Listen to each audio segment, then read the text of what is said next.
नमस्कार, one India Hindi में आपका स्वागत है। छत्तीसगढ़ नक्सली हमले में 23 जवान शहीद हुए हैं। सीआरपीएफ के साथ इस हमले में एसटीएफ के जवान भी शहीद हुए हैं। शहीद जवानों के परिवार तक शहादत की खबर पहुंचा दी गई है। गरियाबंद जिले के मोहदा गांव के रहने वाले एसटीएफ जवान सुखराम फरस भी इस हमले में शहीद हुए हैं। 4 अप्रैल को जिले के अधिकारी उनके घर तक शहादत की खबर देने पहुंचे थे। उसके बाद घर में मातम पसर गया। दरअसल गरियाबंद जिला मुख्यालय से 40 किलोमीटर दूर ग्राम मोहदा के एसटीएफ जवान सुखराम फरस नक्सली हमले में शहीद हो गए हैं। उसके बाद पुलिस अधिकारी घटना की जानकारी देने के लिए उनके परिवार के पास पहुंचे।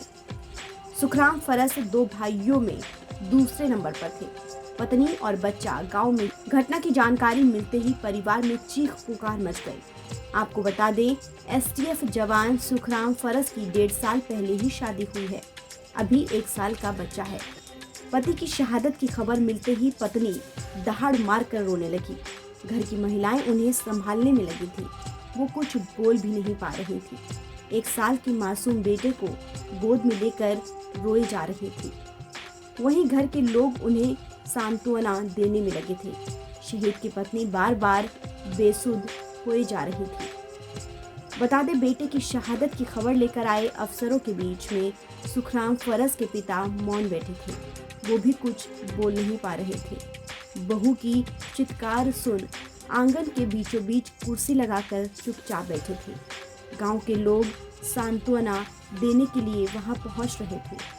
आंगन में बैठे पिता सब कुछ देख रहे थे, मगर कुछ बोल नहीं पा रहे थे। वहीं शहीद की मां भी एक कमरे में चुपचाप बैठी थी। परिवार के लोगों को समझ में नहीं आ रहा था कि पल भर में इस घर की खुशियां कैसे छिन गई।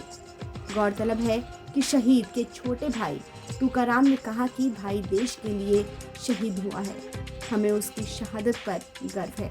ये जिले और गांव के लिए सम्मान की बात है। फिलहाल इस खबर में इतना ही। देश और दुनिया की तमाम खबरों के लिए आप बने रहिए वन इंडिया हिंदी के साथ।